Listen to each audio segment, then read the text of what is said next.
आइए बेटी, जरा ध्यान रखना। अब आपकी तबीयत कैसी है? जी अच्छी है। यहाँ के डॉक्टर घटक दवा दे रहे हैं। अच्छा अच्छा, लीजिए, वो रहे डॉक्टर घटक। आपसे तो आपका परिचय है ही है। आप हैं हमारे यहाँ के फोटोग्राफर नकुल सरकार और आपकी पत्नी। नमस्कार। आप ब्योमकेश बाबू और अजीत। यहीं पर तो है। तो मिसेस शोम हमेशा की तरह लेट लतीफ। ब्योमकेश से तो परिचय है ही आपका। इन्हीं के मकान में तो किराएदार हैं हम। लीजिए, उषानाथ बाबू वहां खड़े चुपचाप, आइए। मैंने जो किताब दी पढ़ी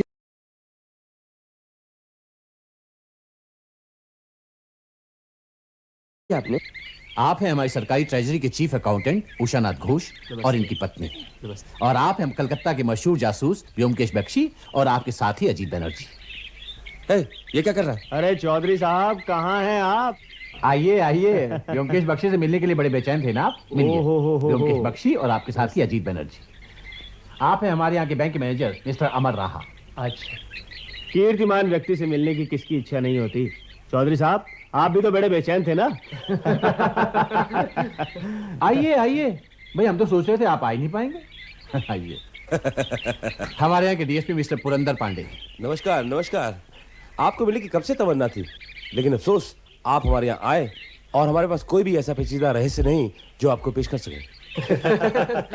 यहाँ ये सब होता नहीं है। सब सीधे साधे लोग हैं। छोटी मोटी कोई चोरी ना होती हो ऐसी कोई बात नहीं, लेकिन आप लोगों के दिमाग अड़ाने योग्य यहाँ कुछ नहीं। अच्छा ही है, हम यहाँ हवा बदली के लिए आए हैं। आइए इस तरफ। आइए प्लीज। अभी अभी हमारे डीएसपी साहब ने बताया कि हमारे यहाँ पर पेचीदा रहस्यों का अत्यंत अकाल है। लेकिन जरा आप इस बात पर सोचकर देखिए कि ये बात कहाँ तक सच है, क्योंकि कल रात हमारे यहाँ एक चोर आया था। कुछ चोरी वोरी भी हुई है? नहीं। यहीं पर तो रहस्य और भी पेचीदा हो जाता है। कोई सामान चोरी नहीं हुआ सिवाय दीवार पर से एक फोटोग्राफ की, और एक खिड़की खुली हुई थी। फोटो कौन सी थी? एक ग्रुप फोटोग्राफ था। हम लोग तकरीबन 1 महीना पहले पिकनिक पर गए थे, वहीं पर नकुल बाबू ने खींची थी। कमाल है, चोरों को और कुछ नहीं मिला? आपके कमरे में तो काफी कीमती सामान मौजूद है। जी हाँ, चांदी के बहुत सारे फूलदान हैं, चांदी का डाइनिंग सेट है और भी बहुत सारा कीमती सामान है। लेकिन चोर सब सामान छोड़कर सिर्फ एक फोटोग्राफ लेकर गायब हो गया। कहिए, इसे आप जटिल समस्या कहेंगे या नहीं? आप इसे जटिल समस्या समझना चाहें तो समझें। मैं तो ये कहूंगा, किसी राहगीर ने खिड़की खुली देखकर सुनहरी फ्रेम के लालच में तस्वीर चुरा ली होगी। आपका क्या ख्याल है ब्योमकेश बाबू? शायद डीएसपी साहब ठीक ही कह रहे हैं। ये तस्वीर खींची किसने थी? नकुल बाबू ने। नकुल बाबू जरा इधर आइए। जी। नकुल बाबू, जो आपने हम लोगों की पिकनिक की तस्वीर खींची थी वो कल रात चोरी हो गई। चोरी हो गए? आपने कितनी कॉपियां बनाई? 3। एक चौधरी जी ने ली थी, एक उषानाथ बाबू ने ली थी और तीसरी प्रोफेसर शोम ने। जरा पूछिए कि उषानाथ बाबू और प्रोफेसर शोम के पास अपनी कॉपियां हैं? उषानाथ बाबू जी। वो जो पिकनिक वाली तस्वीर की कॉपी आपने ली थी वो आपके पास है? अपने एल्बम में रख दी थी, फिर कभी देखी नहीं होगी। सुना आपने? अरे प्रोफेसर सोम, आपके पास पिकनिक वाली तस्वीर की कॉपी है? वो शायद कह नहीं सकता। अरे नहीं है तो दूसरी कॉपी ले लीजिए। नकुल बाबू, एक कॉपी मुझे भी चाहिए, मैं भी उस ग्रुप में था। वो तस्वीर अब मिलना मुश्किल है अमर बाबू। क्यों? नेगेटिव पता नहीं कहाँ खो गया। अरे नेगेटिव कहाँ गए? दूसरे नेगेटिव्स के साथ में 2 दिन के लिए कलकत्ता चला गया था। वापस आया तो देखा वहाँ पे मिल ही नहीं रहा। अरे वहीं कहीं होगी, ढूंढ कर देखना। जी नमस्कार। नमस्ते। आपको परसों रुपए दिए थे ना, फिर क्यों आया? नहीं सर, मैं रुपये मांगने नहीं आया। आपकी एक तस्वीर बनाई थी मैंने, वो दिखाना चाहता हूँ। मेरी?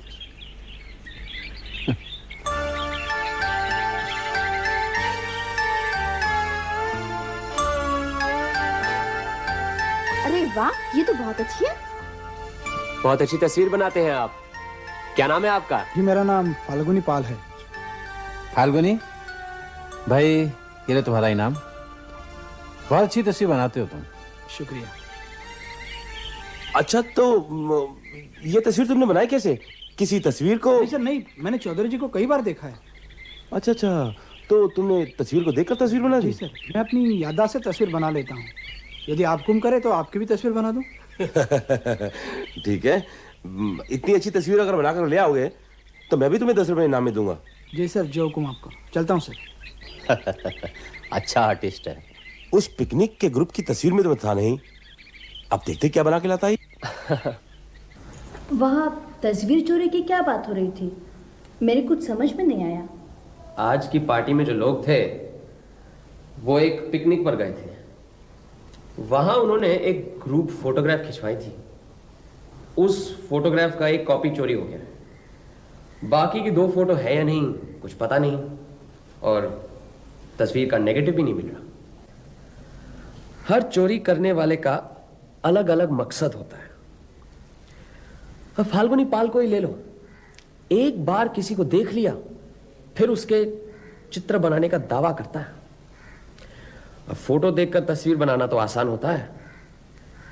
फाल्गुनी पाल चोरी करके किसी का भी चित्र फटाफट बनाकर अच्छी खासी कमाई कर सकता है। और फोटोग्राफर नकुल खुद चोरी कर सकता है। अरे नकुल, नकुल का इसमें क्या मकसद हो सकता है? उसकी फोटो और बिकेगी।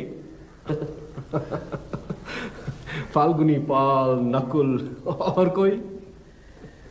उस तस्वीर के ग्रुप में ऐसा भी कोई हो सकता है जो कि अपना हुलिया हमेशा के लिए मिटा देना चाहता हो। मतलब कोई गुनहगार या...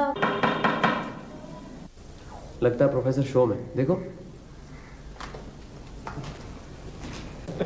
आइए बैठिए। आओ प्रोफेसर।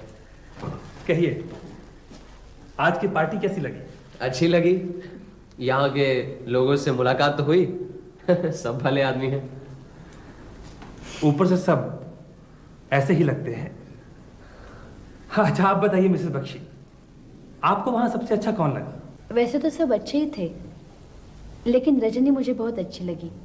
सीधी सादी, मिलनसार, जैसे देखने में सुंदर वैसे ही मीठी बातचीत।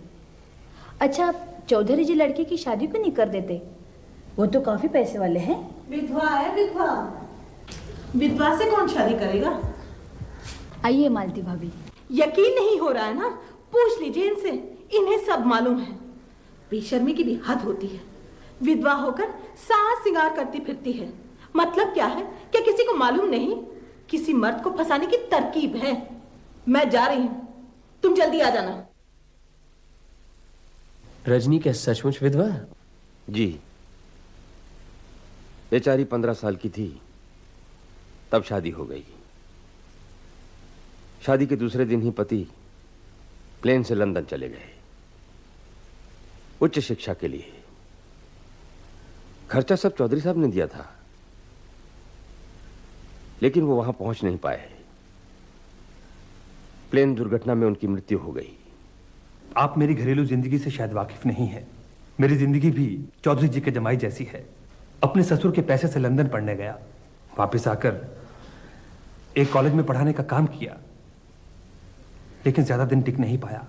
सब छोड़ छाड़ कर पिछले 7 सालों से यही पढ़ा हूं। यह मकान भी मेरे ससुर का है। बहुत कुछ बिला वजह कह गया, चलता हूं। अच्छा प्रोफेसर शोम, बुरा ना माने, एक सवाल पूछना चाहता हूं। वो पिकनिक की जो ग्रुप फोटोग्राफ आपने खरीदी थी वो कहाँ है? जी, वो तस्वीर मेरी पत्नी ने टुकड़े टुकड़े करके फाड़ दी थी। उस तस्वीर में मैं और रजनी पास पास खड़े थे।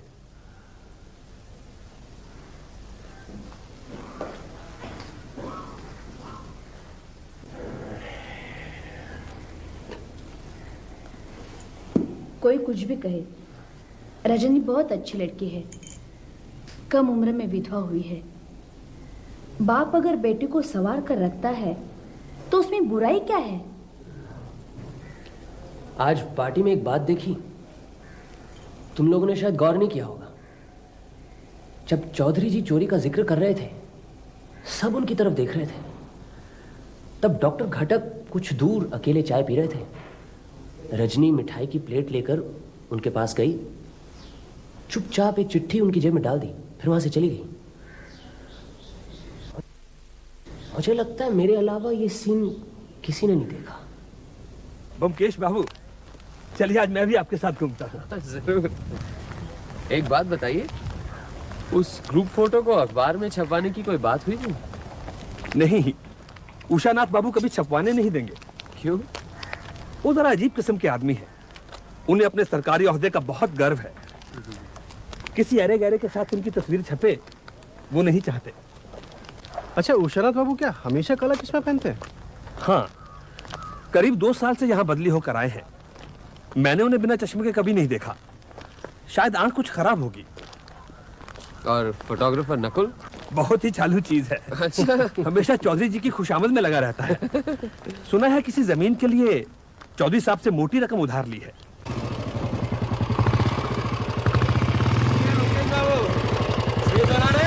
बस यूं ही। फाल्गुनी पाल ने आपकी तस्वीर बनाई? अरे कमाल का आर्टिस्ट है, दूसरे ही दिन तस्वीर बना के ले आया, हूबहू मेरे जैसी। सचमुच बहुत गुनी आदमी है। 10 रुपए देने पड़े। रहता कहाँ है? अरे बस ये मत पूछो, इधर उधर रात कहीं भी काट लेता। शराब, गांजा, चरस कुछ भी तो नहीं छोड़ता। चौधरी जी को दे आई, उन्होंने अपने बंगले के कोने में रहने का इंतजाम कर दिया। आप सुबह सुबह कहाँ चल दिए? अरे बस चौधरी जी के यहाँ जा रहा हूँ, सुना उनकी तबीयत खराब है। अच्छा, क्या हुआ? अरे होगा क्या, दमे के मरीज है। Sound fine, cool, let's roll. So guys, फिर से चैंपियन बनने का टाइम आ गया। अच्छा, क्या हुआ? अरे होगा क्या, दमे के मरीज है। सोचता हूँ मैं भी मिलाऊं। तो फिर पीछे बैठो ना, लौटते वक्त आपको छोड़ दूंगा।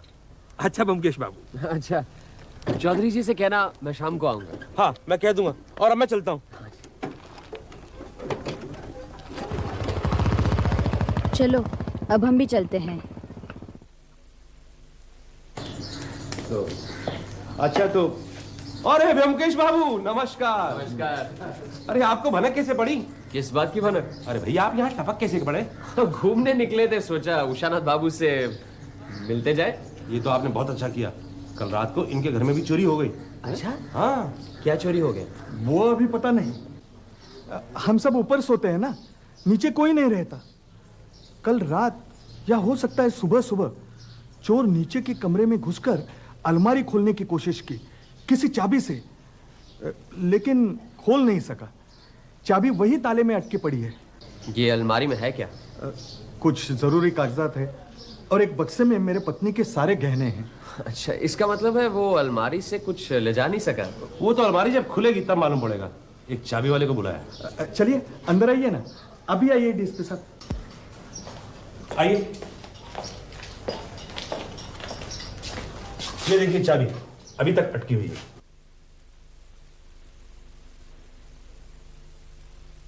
आइए इधर आइए। इस रेडियो पर एक चांदी की परी रखी थी, करीब 8 इंच लंबी। वो यहां से गायब है। और कुछ? जी नहीं, और कुछ नहीं। इतनी चीजों के रहते हुए चांदी की परी क्यों ले गया? क्या पता, ये बताना तो आपका काम है। अरे उषानाथ बाबू जी। अरे अंदर बुलाया है तो बैठने को नहीं कहोगे? अरे आइए, बैठिए ना, बैठिए। ऐसा नहीं हो सकता कि आपका लड़का या आपकी पत्नी परी को ऊपर ले गया? जी नहीं। किसी पर शक है? इनका एक नौकर कह रहा था कि कल रात करीब 7 साढ़े 7 बजे एक पागल सा आदमी उषानाथ बाबू से मिलने आया था। नौकर ने उसे बाहर से भगा दिया, लेकिन उसने जो उसका हुलिया बयान किया उससे मालूम पड़ता है कि वो फाल्गुनी पाल है। हाँ, मैंने एक पुलिस वाला उसके पीछे भेजा है। अच्छा उषानाथ बाबू, आपके पास वो तस्वीर है? तस्वीर? कौन सी तस्वीर? वो जो पिकनिक में ग्रुप फोटोग्राफ के लिए गई थी। अच्छा वो? जी। नहीं, मैंने फिर देखी नहीं। एल्बम यही कहीं यहाँ है। देखिए ना, इसी में होगी।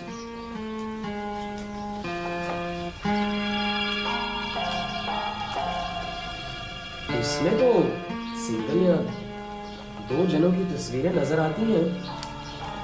ग्रुप फोटोग्राफ तो कोई है ही नहीं है। देखिए, उषानाथ बाबू आप बेफिक्र रहिए, चोर ने कोई चोरी नहीं की है। अलमारी में गहनों का बक्सा भी सुरक्षित है। हो सकता है ढूंढने पर वो चांदी की परी मिल जाए। चलो अजीत, चोर का पता लगने पर हमें बताइएगा जरूर। हाँ जरूर बताऊंगा। एल्बम देखते समय उषानाथ बाबू ने एक बार अपना चश्मा ऊपर किया था, तुमने गौर किया? नहीं, कोई खास बात थी? उनकी बाईं आंख पत्थर की है। हैं? इसीलिए काला चश्मा पहनते हैं? कमाल है।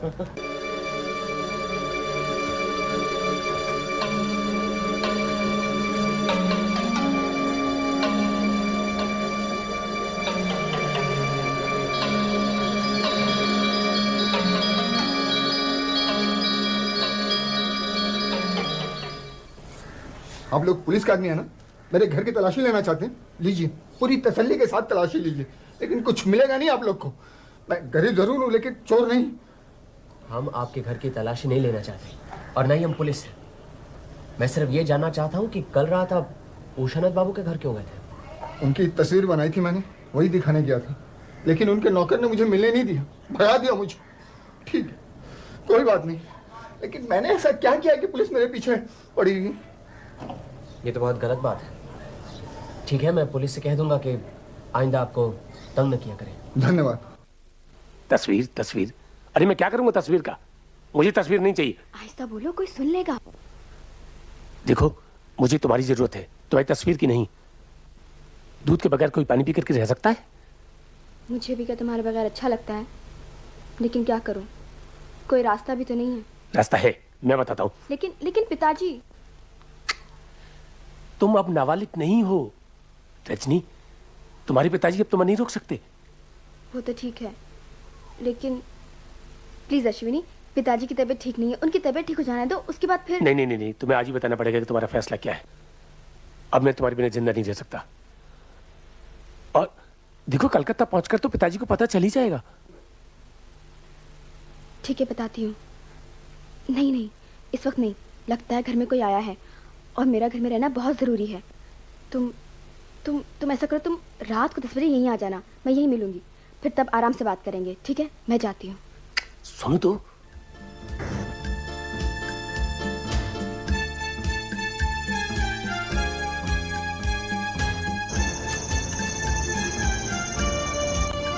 चलो, अब चौधरी जी को मिलने की कोई जरूरत नहीं। ये आदमी कौन था? पहचाना नहीं तुमने? नहीं। हमारे मकान मालिक प्रोफेसर शोम थे। क्या? अच्छा, ये डॉक्टर घटक और रजनी का मामला जानते हुए भी हम क्या चुप बैठे रहे? हमें कुछ करना चाहिए। कुछ नहीं, हम क्रिकेट खेल के दर्शक हैं। हमारा काम है खेल देखना और ताली बजाना, मैदान में कूदकर खेल बिगाड़ना नहीं। चलो। ऊपर मरीज का क्या हाल है? क्या बात है, चुप क्यों हो गई? मालती देवी को देखने नहीं गई थी क्या? कुछ बताओ तो सही, चुप क्यों बैठी हो? गई थी बस।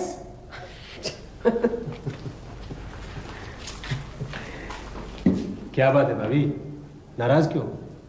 उस सड़ी औरत के पास जाना ही गलती थी। क्यों? इतनी गंदी और गलीज है, सारा वक्त अपने पति को गाली देती रही। छी।